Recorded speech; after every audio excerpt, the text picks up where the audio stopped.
What is up, guys? As 2019 comes to a close, we are going to do our top 10 movies of the year. Now, in this list, we're going to go over the movies that we have seen. Obviously, it being the 20th, we cannot say that we've seen Star Wars yet, because we're going to see it on Christmas, but we're going to give a review about that with a lot of people. So it's going to be really interesting. A lot of us are Star Wars fans, so it's going to be really interesting to see that video. But today we're just going to be doing a video about the movies that we've seen throughout the year, and it's going to be our top 10 list. We're going to give a brief description why it's in that position, something you liked about it, something you didn't like about it could be in that description, and why you put it there. So let's get into it. Dylan is going to be joining me with his top 10 list, so it's probably going to be different. So let's get into it. So what is your first? No, you're going first. I'm going first. Okay, all right, fine. So I'm going to start. Number one. No, We're doing your whole list. We're doing 10 to 1. So you're going to do your 10, then I'm going to do my 10. No. I'm doing 10, then you're doing 10, then I'm doing 9, then you're doing 9. Yeah, that's what I said. Yeah, like 10, 10, 9, yeah, that's 9, what I meant. 8, 8. That's what I meant. No, he didn't. All right, here we go. So my first movie of 2019, which I thought was number 10, is The Current War. Now, for many of you who don't know what that movie is, it came out, I think, in October, and it had Benedict Cumberbatch in it, and it was about Nikola Tesla, and who else was it? It was also I didn't even know this movie existed. it was basically it was about the revolution of engineering and electricity. And I really liked it. I mean, it was a little bit dull at times, but the overall message was really good, and that's why it's put at my number 10. My number 10 is Zombieland 2. Everybody knows what it is. Everybody's seen the original. I liked it mainly because I liked the first movie, and I was ready for the sequel. It did get kind of boring and drawn out at some points, but it was still a good movie overall. It had a lot of action. I really liked the ending, so that's why it's on my number 10 spot. It's good. Number 9 for me is Midway. Now, I saw this when I was at school, and it was about, basically, it starts out really well with the attack on Pearl Harbor, which I really enjoyed. It was really detailed, but as the movie progressed, they got into actually the plot of the movie, which was the Battle of Midway. The character development was really good, but you could kind of tell there was kind of rushed a little bit. There was a lot of really bad dialogue, and it was a good movie though. If you can skip past that, but that's why it's at my number 9 for now. That's why it's not higher. Number 9 for me was Scary Stories to Tell in the Dark. I used to read those books as a kid, so seeing it as a movie was pretty cool. It had a lot of good visual effects, and it kept you on the edge of your seat the whole time without stressing you out too much, and it had a really good story, and I liked it. I can't really complain about this movie too much. It was pretty good. The ending was a big cliffhanger, so I'm expecting a sequel. But if they don't come out with a sequel, then that would suck pretty bad. Yeah, I do have to agree with that. The cliffhanger was pretty good. At number 8, I have a comedy on this one. It was The Good Boys. This movie was hilarious from the start of the movie to the end of it. I mean, I really thought that it was funny. It's probably one of the best comedy movies I've seen in a long time. It kind of reminded us when the whole crew was in middle school. It was kind of just like the stuff that we used to do. So it was really hilarious, since that we're not too far moved from it, but kind of far. It was really a good movie. It's a good movie to go see with your friends also, if you guys just came out of high school or something. Number 8 for me is Hobbs and Shaw. I'm not a big Fast and the Furious fan, but it's not really like the other movies. I'm a big Dwayne Johnson fan, and the way that him and Jason Statham just act so well with each other, it's funny at some points, and then you got the action. Also, Idris Elba was in there, so he's a really talented actor. The storyline never gets boring, never gets slow. There's a lot of action and a good plot, and overall, I can't really complain about this one either too much. That was a good movie. All right, number 7. I have Once Upon a Time in Hollywood. Now, I know what you guys are thinking. I'm a big Quentin Tarantino fan, so this should be higher. But I have to say there were some points in it where I felt like the movie was just a little bit too long. Really, the saving grace for this film was, Brad Pitt and Leonardo DiCaprio. It was sort of weird at the end though when they had what was it? What family was it? The Manson. yeah, the Manson family. It was kind of weird to me why they were in there. It kind of didn't make sense, but I loved Brad Pitt being involved and just Leonardo DiCaprio playing off each other. That was really cool. But I think it's just the movie was a little bit too long, and at some points it felt like some things didn't need to be in there. But overall, I still liked it. It was a really good movie. That's why it's at number 7. Number 7, I have Joker. The reason it's so low on the list, I feel like it was way too overhyped, and it's very overrated. It was a good movie, but it was not as good as everyone is hyping it up to be. It really got you on the edge of your seat without too much intensity. It was kind of there wasn't too much gore or, murder like you'd expect, like from the Dark Knight trilogy. So it kind of took like a different look at the Joker and the more psychological side of his character, and that's why it's on my list. All right, we're gonna roll on through to number 6. Now, number 6, I have Midsommar, which is a horror movie that came out. I would want to say summer of 2019. It's kind of an interesting movie. From the start, you can kind of feel like this eerie feeling when the movie starts, and then throughout when they start doing the weird cult stuff, it was kind of it's kind of like, wow, this movie is a little bit out there. But I love the risk they took in the movie. But yeah, overall, I mean, I liked it. It was probably one of the best horror movies of the year, especially the summer. So yeah, that's why it's at number 6. My number 6 is Spider-Man: Far From Home. Spider-Man is my personal favorite superhero, and I was really anticipating the sequel to Homecoming. The only reason I didn't like it is because I did not like... I get it, like, story-wise, but I was really hoping Mysterio was going to be a good guy. I don't read the comics or anything, so I didn't know he was going to be bad. But, the whole illusions thing just kind of threw me off. Because, like, if it's an illusion, then how is everything still getting destroyed? But it did feel a little bit long at some points, but overall it was a good movie. A lot of action, and yeah, that's why it's on my number 6 spot. All right, going into our top 5 now. We're halfway through the list. So at number 5, I have A Beautiful Day in This Neighborhood. This is a sort of a life biography about Mr. Rogers in his later career from a journalist perspective. I really liked how personal it really got, especially with like the audience that was watching. You kind of feel that sometimes that Tom Hanks's character, Mr. Rogers, is really like looking at you and telling you a lot of stuff that should happen. And I think especially with what's been happening in this in the country and in the world so far with like all the shootings and stuff. I mean, I think it's kind of like it's a good reminder, to kind of be nice to each other. I mean, I feel like Tom Hanks really did an amazing job in this movie, and it makes you want to be nice to people as soon as like you get out of the theater. So yeah, that's why it's in my top 5. I really loved it.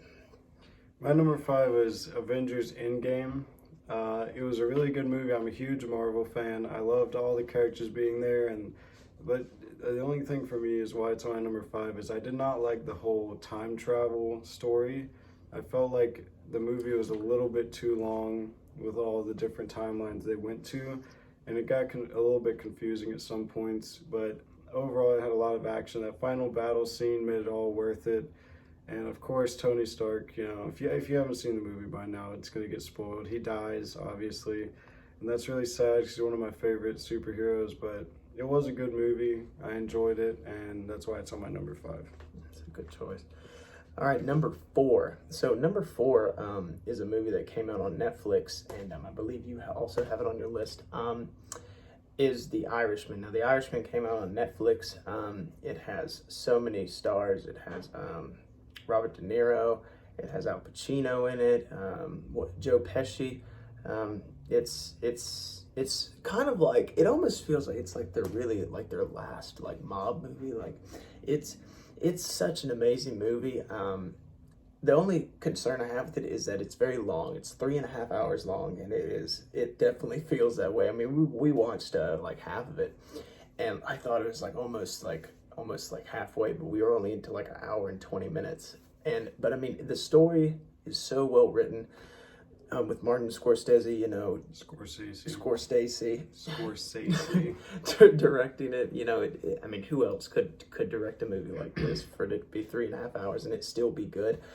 But I really enjoyed it. Reason why it's a little bit low though is because other movies, obviously I thought were a little bit better, but this is definitely one of the best movies of 2019 by far. My number 4 is Shazam. The reason I love this movie a lot is because I really am not a huge DC fan, because every movie they release seems to be dark and so serious, like Batman versus Superman, Justice League. But then they came out with this movie. It's got a lot of jokes. It's really funny. There's a lighter tone to it, and there's more color, because usually their movies are, like more grayish and dark. I really liked it because of the funny aspects, and he's also just a good superhero. It had a really good story, and I can't really complain about it too much. Yeah, it was a good movie. I enjoyed that one. Number 3 is our top 3. We're getting close. So number 3 for me would have to be Avengers Endgame. Now, I have to say, this movie, my anticipation was, definitely sky high for this. I'm a big Marvel fan, just like Dylan is. And we went to go see this, and we were kind of anticipating, it to be kind of like somebody's gonna die, and multiple people did die. Scarlet, no, not Scarlet, Black Widow, sorry. And then Tony Stark at the end. I think that's when every grown man cried. But it also had a lot of cool comic book moments in it too, like Captain America, swinging around Thor's hammer. That was probably the coolest part for me. But really good story. I think that it was proper to really finish the old Avengers off right by killing Tony Stark, because he kind of started the whole Marvel revolution in the first Iron Man, and I think it was a good way to finish it out by having him die. But amazing movie, I loved it. Also, I would like to add, I don't know if you knew this, but he ended Iron Man by saying, "I am Iron Man," and that was also his last line in. Oh yeah, you're right. Yeah, he did say that. So my number 3 is The Irishman. I really love mob movies. Goodfellas was one of my favorite movies. I really love Robert De Niro. He's such a talented actor. Joe Pesci, Al Pacino, getting them all there on the screen together. You just got an impeccable movie. Martin Scorsese is also an incredible director. The length is very long, but it doesn't really get boring at any parts, and it's never a dull moment. And the ending, it'll really get you. If you haven't seen it, I would definitely recommend it. It made me cry, I'm not even gonna lie. But it hit home with the mob movies, and it's a great film. All right, number 2. We're in our top 2 now. This is coming to the end. So, number 2 for me would have to be Knives Out. Now, if you don't know Knives Out is a detective movie that involves Daniel Radcliffe. Craig. Why do I always get that mixed up? Daniel Craig. Of course, if you don't know who that is, he played James Bond, and I thought the movie was funny at times when you didn't think that it would be funny, and had like little jokes in there every now and again. Daniel Craig had some good acting moments. The ending, when it all culminates, when he's trying to figure out exactly what happened, it's so amazing, because throughout the movie, like he's kind of like figuring out what's going on, but then he finally puts the actual pieces together, and the twist at the end is amazing. It's hilarious to me. But if you haven't seen it, please go watch it. It's an amazing movie. My number 2 is Midsommar. I'm a huge horror movie fan, and it's by the same dude who directed Hereditary. That was one of the best horror movies of 2018, in my opinion. It's very good at keeping you on the edge of your seat and keeping your heart rate up, and you know, you're waiting for the next thing to happen. It was a little bit long, but it was good throughout. The only complaint I have is just the ending. I did not personally like it that much, but it was a good movie. Had a lot of good actors in it. Some of them, you know, they were like indie actors and not that well known, but they still did a great job of acting, and that's why it's on my number 2 spot. All right, number 1. So number 1 for me is a movie that he had a little bit higher on his list, or should I say lower. But my number 1 is Joker. Now, the reason why I say this is I just loved how this movie was shot. It had such a darker tone to it. I'm not a big DC fan, but I am a big Joker fan. So it definitely, you know, after that terrible performance by, what was his name? Jared Leto. When Jared Leto played the Joker, oh God, I hated that so much. And I was really hoping that Joaquin Phoenix would like really, you know, make it what the Joker should be, and I loved it. I think that he'll honestly win the Oscar for this performance. If he doesn't, I'll be very surprised. But I loved how it was more of telling of the story of how he really got from, you know, being this kind of, you know, normal guy who just worked a 9 to 5 and then became this super villain. It was really cool, and also De Niro's in this. And it really, that was really a cool moment too. Them both interacting with each other, it was flawless. I loved it. My number 1 spot is Knives Out. It was probably the best movie. It was the best movie of 2019 in my opinion. It keeps you going the whole time. There's never a boring moment. It is long, but it keeps you interested the whole time. Daniel Craig did an amazing performance, and just with all the twists and turns this movie takes, it's an amazing movie. I really have no complaints, and I would definitely watch it again. And if you haven't seen it, I would definitely recommend you go see it.